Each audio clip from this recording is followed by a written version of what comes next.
And thanks for joining us once again on PM Express on a day when the Finance Ministry once again extended the debt exchange program and offered its final offer. Indeed, we are looking at the fundamental question everybody's asking tonight: do we have a deal now, or we don't have a deal? That's exactly what we're going to get into tonight. Let's go through this because there's a lot to get through for you. There's a lot of clarity we want to bring to you tonight. And I know there are millions of you, bondholders, institutional bondholders, individual bondholders who want some clarity, particularly individual bondholders, 1.3 million. And so many of you are joining, trying to get some understanding what really is happening. Are you being exempted or are you not? Do you have a deal or don't you have a deal? And what is this real final offer on the table? Here is the final offer the Finance Ministry is making. The deadline has been extended now to the 7th of February, 2023.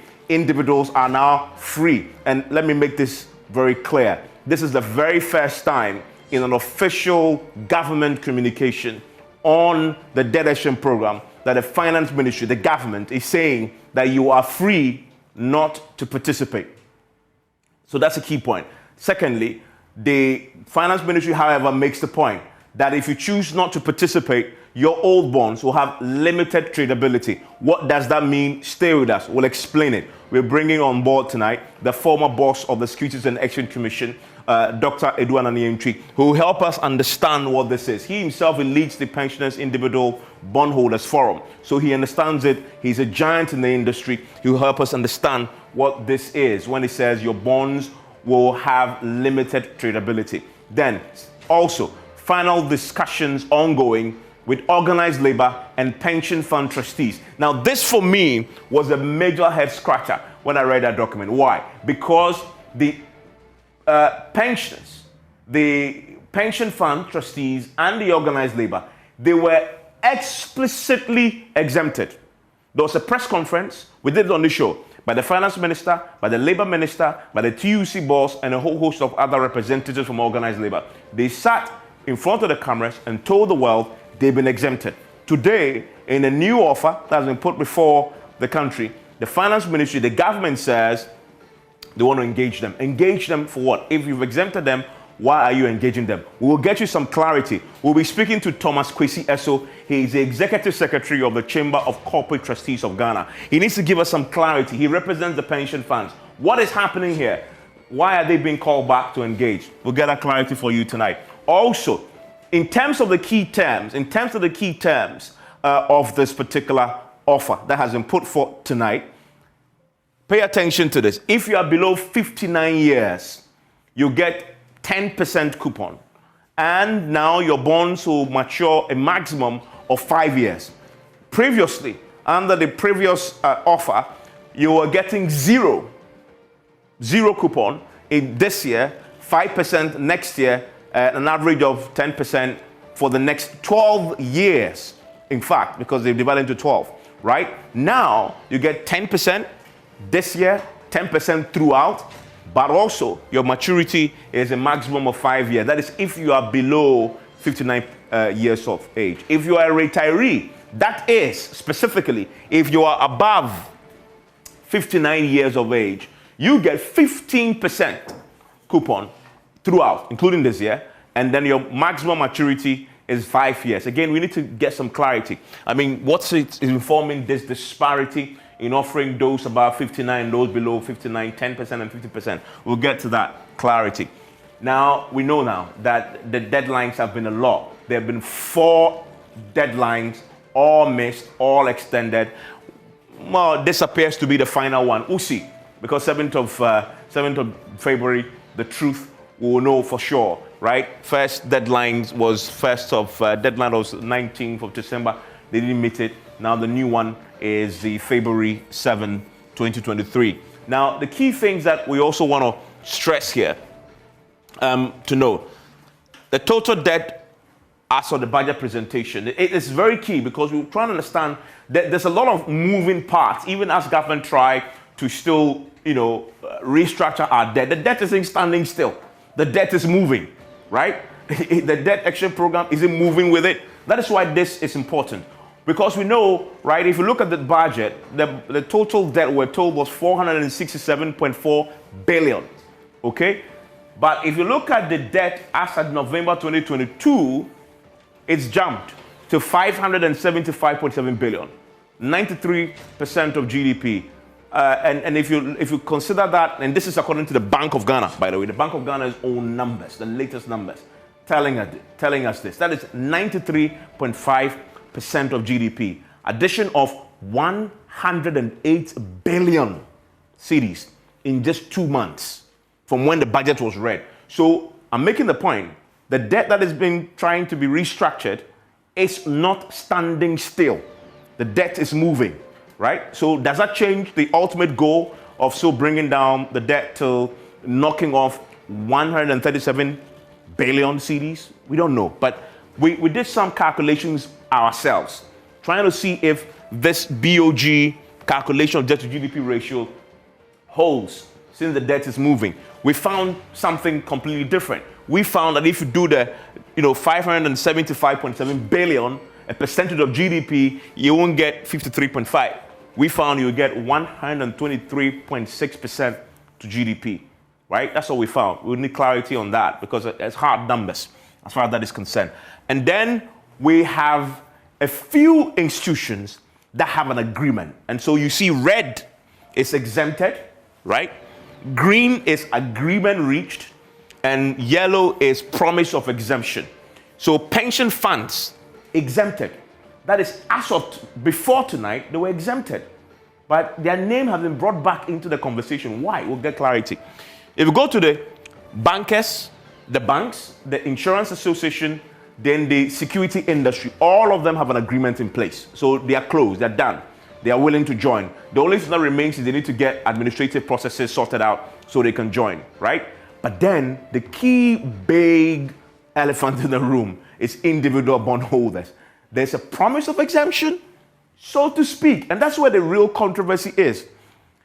If the finance minister says for the first time, affirming that you are allowed not to join, is that an exemption in another word or in another phrase? We'll get clarity on this very important matter that we need to offer clarity to many of the bondholders out there. Now, the expectation, as you know, is that the government was hoping to restructure a total of 137 billion. Under the current revised debt restructuring, if you do the computations, the Ministry of Finance, etc., right, with the 80% subscription rate, that doesn't hit 137 billion. It only comes down to 132. Somebody needs to bridge that gap. How? Government has been told by the Individual Bondholders Forum that cut expenditure.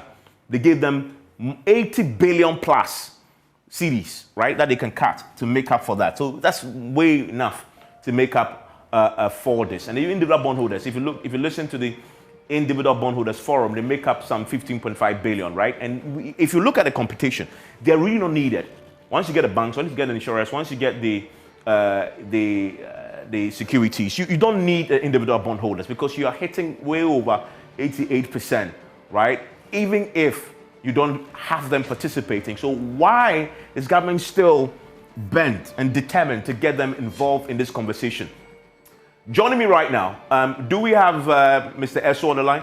Oh, great. I want to start and get some quick clarity from the executive director of the Chamber of Corporate Trustees, who of course they represent the pension funds. Is Thomas Kwesi Esso, is executive secretary of the Chamber of Corporate Trustees Ghana, and he joins us on the line very quickly. Before I come back from the break and then deal with the other individual, I invited him for some clarity. Thomas, thanks for your time here on PM Express. Please unmute for me. Yeah, good evening, Evans. And then good evening to Professor Bokin. Good evening to my former Director General of SEC, Dr. Edu Ananientri, and a colleague at ICAG. So please, good evening to everyone this evening. Please offer the clarity. You've been brought back into this statement that was issued. So what is happening here? Why have you been mentioned again? So thank you very much, Evans, for asking. I think a reference was made to the MOU that was signed on 22nd December between organized labor and the Ministry of Finance. And then if you read the MOU carefully, it has 2 bullet points. The first bullet point stated the total exemptions of pension fund from the debt exchange program. And the second bullet point also stated that government and organized labor and association will work together to, can I just refer to it?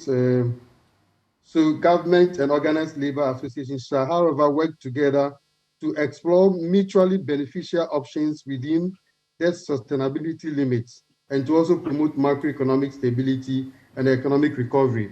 So, Evans, what we are trying to do now is that we as industry and then with Ministry of Organized Labor, we have also realized that if we don't now start looking at other situations, perhaps this debt exchange program, even though we've been exempted, would have,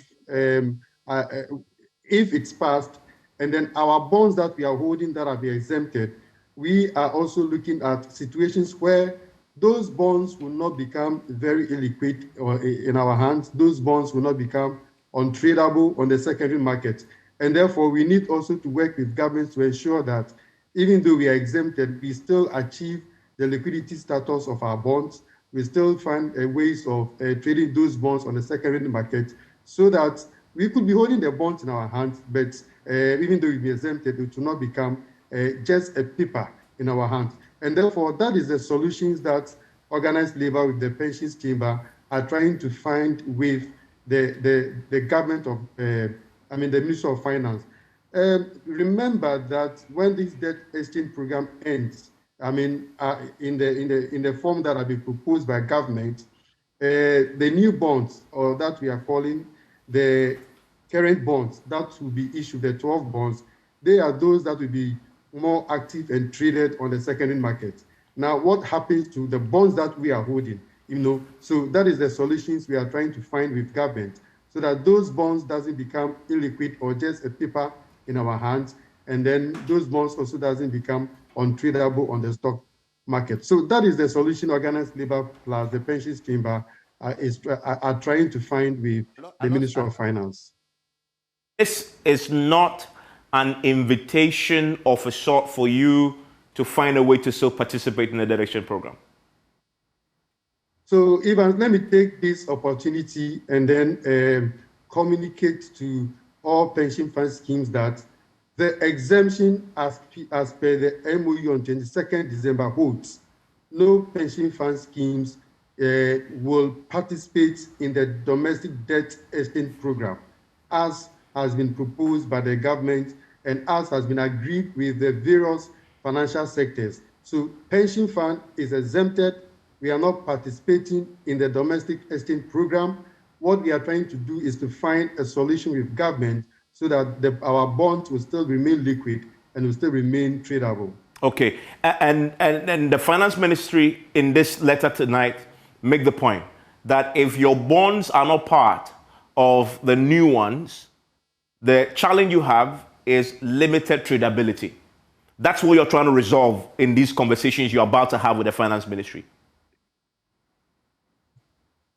Very well, Ivan. So that is exactly what we are trying to resolve with the Ministry of Finance in this debt exchange program, so that our bonds doesn't become just a mere paper in our hands that we cannot do anything with. So that is the solution we are trying to find. And very final on this, but if the finance minister had said, both in this statement that you are free not to participate, which really is an exemption, just like yours, but then has also said subsequently to Graphic and others that there'll be no punitive sanctions for you, right?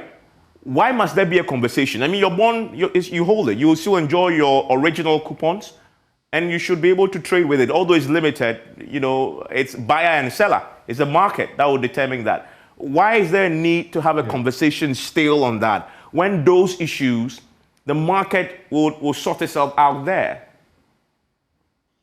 So thank you very much, Ivan. So you realize that if assume that every bondholder, apart from the pension funds, participate in the domestic exchange program, then those bondholders who have participated in the domestic exchange program will have 2 new bonds, 12 new bonds.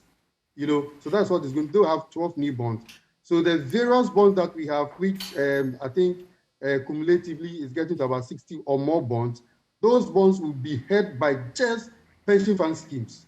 So, I mean, it will be held by just pension fund schemes. So now, if the pension fund schemes are the only one holding all those bonds, that means that what is going to happen is that then we should be trading among ourselves. Now, you are not also too sure whether the CSD platform will be made available for that kind of trading, because now government says that these are the bonds that are currently in issue from him. And therefore, with all these technicalities that we have identified, I mean, whether it will be tradable, whether we still have our liquidity, whether our coupons be paid, whether maturity, when it's mature, we are going to get our money.